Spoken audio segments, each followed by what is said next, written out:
Bismillahirrahmanirrahim. Assalamualaikum warahmatullahi wabarakatuh. Alhamdulillahirabbil alamin. Allahumma sholli ala Muhammad wa ala ali Muhammad. Selamat gini hari teman-teman. Dalam video kali ini saya mau melanjutkan lagi untuk membuat mekanisme integrasi antara Unity dengan Playfab. Di video sebelumnya kita sudah berhasil membuat registrasi user ya. Saya coba recap sedikit. Jadi ini yang sudah kita buat dalam video sebelumnya. Kita membuat form registrasi user. Kemudian jika dalam proses pembuatan registrasi itu si user ada yang salah, misalkan dia konfirmasi password, dia akan muncul dialog ini. Kalau misalkan usernya kurang dari 3 karakter juga keluar ini. Terus saya sebutannya di sini 8 karakter, padahal 3 karakter kayaknya cukup deh. Kemudian di sini ada apa nih? Ada sukses user ya kalau dia berhasil. Nah, kemarin Di video sebelumnya itu kita berhasil membuat sebuah user yang namanya Mamat. Dengan title ID sekiannya 87D sebagian dan nama display name-nya adalah Mamat. Kemudian hari ini kita akan coba membuat satu buah mekanisme agar si Mamat ini bisa login. Nah, coba saya lupa ya, saya cek dulu. Emailnya Mamat itu adalah abc@gmail.com. abc@gmail.com. Jadi kita akan coba bikin mekanisme login dengan menggunakan emailnya si Mamat ya. Nah, ini saya save dulu. Teman-teman kalau sudah paham tentang Unity dan Playfab ini, teman-teman bisa membuat semuanya di dalam satu scene saja sebetulnya. Cuma ini agar kita lebih jelas dan tidak tidak pabalatak ya.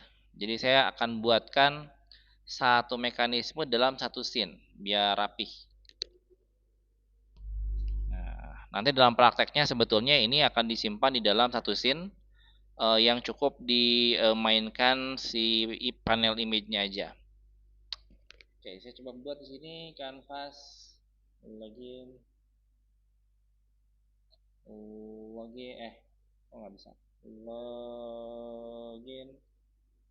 Untuk login butuhnya adalah email dan password. Oke, ini aja perlunya. Nah, di sini login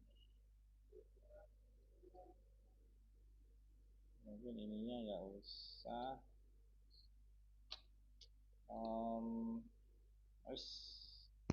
Baik teman-teman, ini masalah klasik ya kalau dengan canvas. Jadi ketika saya mencoba mengecilkan ukuran, tiba-tiba semuanya malah naik ke atas. Ini sangat-sangat direkomendasikan teman-teman kalau sudah buat satu buah elemen user interface dipaku aja. Ini saya paku di atas, ini juga saya paku di atas, ini saya paku di atas, saya paku di atas, sehingga ketika saya tarik lebih kecil dia nggak ada yang berubah. Oke, selesai sampai sini. Kemudian yang belum adalah scriptnya.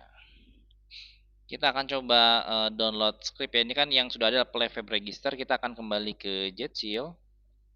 Di si Jetchill ini ada script Playfab login ya. Namanya Playfab login. Saya copy dulu kelasnya. Klik kanan, copy. Ke sini klik kanan, create si subscript. Klik kanan, paste. Oke, ini ada scriptnya. Kemudian saya copy ini.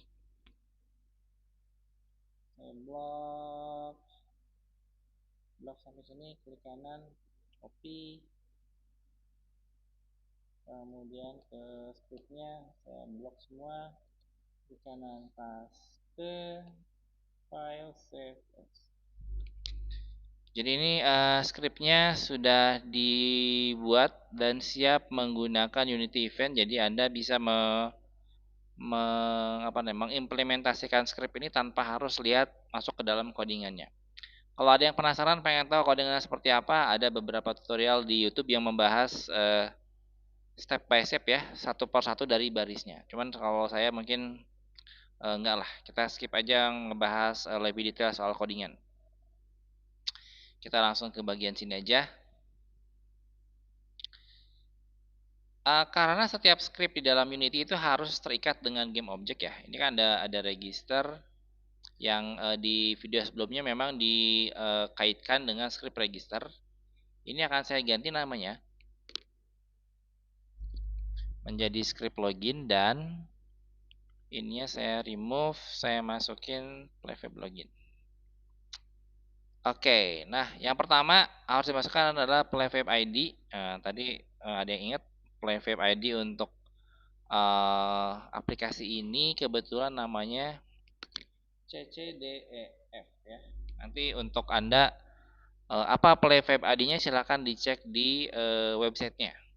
Kira-kira playfab ID Anda berapa? Kemudian di sini ada email input dan password input.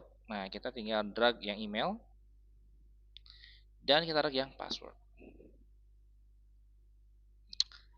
Nah, di bagian sini ada dua fungsi ya, ada login sukses dan login error. Nah, ini kita tambahkan saja ya. Kita misalkan yang login sukses ini saya coba kasih centang sukses salah.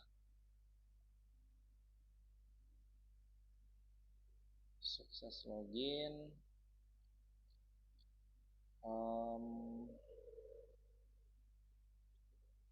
namanya apa?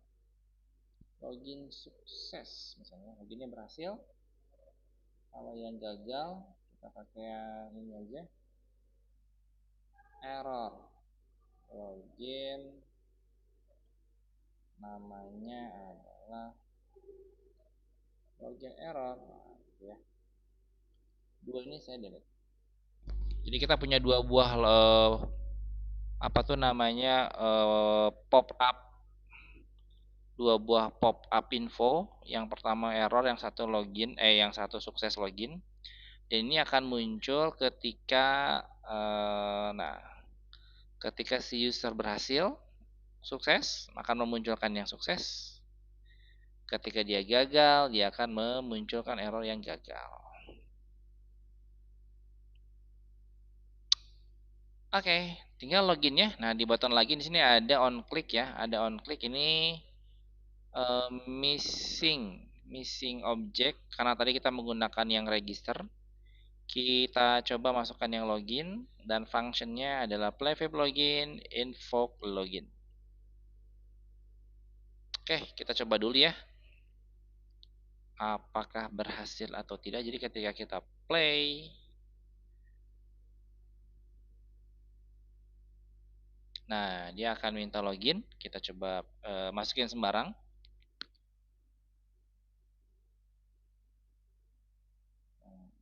Login error. Nah, jadi dia tidak tahu, pokoknya gagal lah loginnya ya. Gimana kalau berhasil? Tadi kalau tidak saya emailnya abc ya @gmail.com, passwordnya 28457. Nah, sukses. Artinya sampai sini loginnya sukses ya. Apakah cukup sampai di sini? Oh, tentu tidak ya. Ini adalah awal dari bagaimana Anda melakukan apa namanya? Mekanisme login. Contoh yang paling gampang dari output dari mekanisme ini adalah misalnya kalau kanvas loginnya ini saya hilangkan, kemudian jangan kanvas login sih, register aja ya. Ini login form, misalnya login form saya hilangkan. Kemudian di sini ada kita punya dua tombol misalnya ya. Tombol yang pertama adalah tombol play.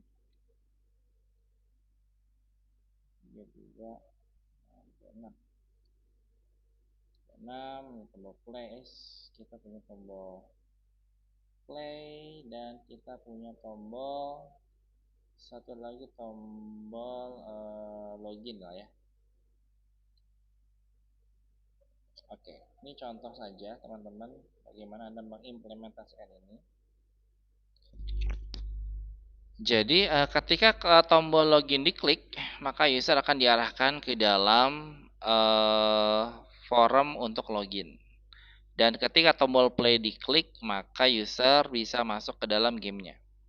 Sehingga kalau misalkan tombol play ini, saya coba kasih nama ya.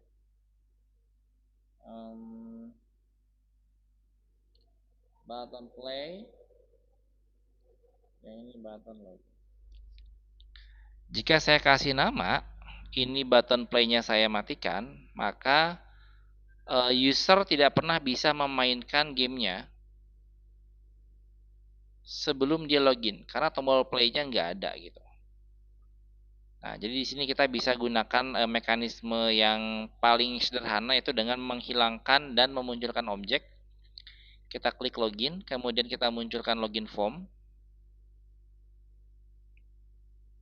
Ya, dan jangan lupa karena Unity itu dia memulai apa yang namanya ya, hierarki visualnya dari bawah ya.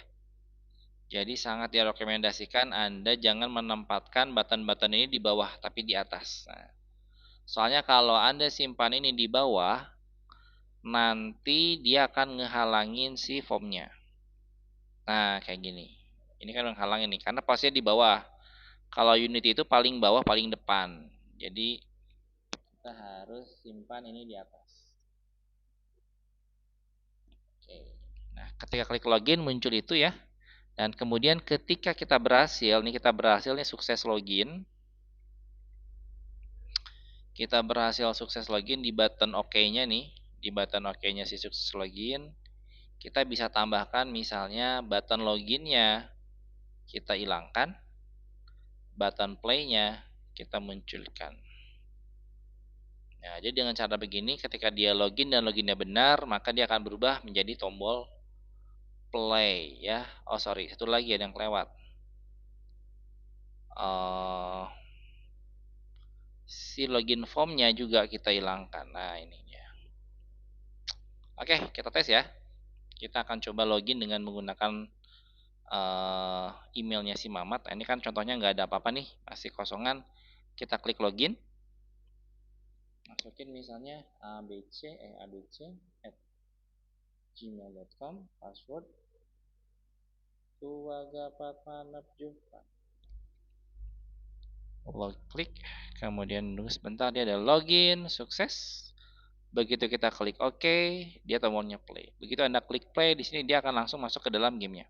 Jadi tombol play hanya akan bisa diakses setelah Anda berhasil login.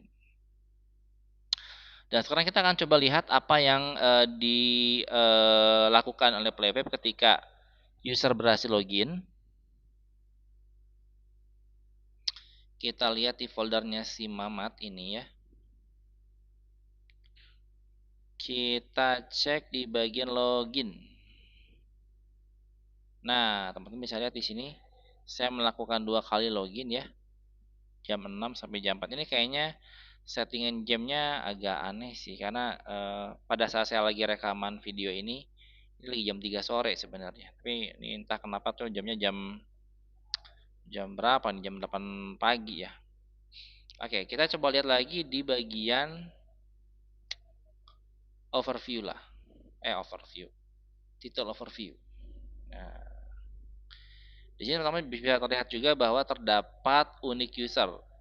Dari 24 jam terakhir ada 1 unique user. Walaupun saya login 2 kali tapi saya dianggap sebagai 1 unique user karena cuma 1 IP. Terus dan dia saya login 2 kali benar ini 1 user ya. Jadi di dalam si Playweb ini dia punya banyak sekali metrik-metrik yang berkaitan dengan user behavior user dan mungkin nanti multiplayer ya kalau sudah masuk ke sana. Dan ada juga parameter-parameter yang mungkin nanti akan kita coba kita coba teliti sama-sama. Karena setelah kita berhasil bikin user, maka otomatis ada 1 user yang terdaftar ya. Nah, ini kita bisa lihat juga data-data yang sangat mungkin untuk ditembak ke dalam variabel user di sini adalah yang bagian player data. Nah, ini. Nanti di sini ada banyak sekali data-data yang berhubungan dengan satu player. Ini terkait dengan data-data di dalam game. Untuk data yang lain yang kaitannya dengan item mall atau mungkin apa ya, finansial keuangan di dalam game itu ada di dalam inventory seingat saya. Ada inventory ini ya, inventory yang V2 berarti ini inventory versi baru. Mana inventorynya? Nah, end economy ya, end economy ini masalah kaitan dengan inventory dan juga ada virtual currency. Ini ngomongin duit di dalam gamenya. Tapi ini terlalu detail lah. Yang mungkin nanti akan kita bahas lebih jauh adalah kaitannya ada di player data ya, player data kemudian statistik. Nah, statistik ini kita mungkin akan menggunakan leaderboard. Kalau istilah kerennya leaderboard, tapi secara codingan sebetulnya leaderboard ini nama kelasnya adalah entity statistik. Saya lupa kalau nggak salah statistik apa gitu. Oke teman-teman, kira-kira itu dulu ya yang dapat saya sampaikan dalam video kali ini. Terima kasih banyak atas perhatiannya. Assalamualaikum warahmatullahi wabarakatuh.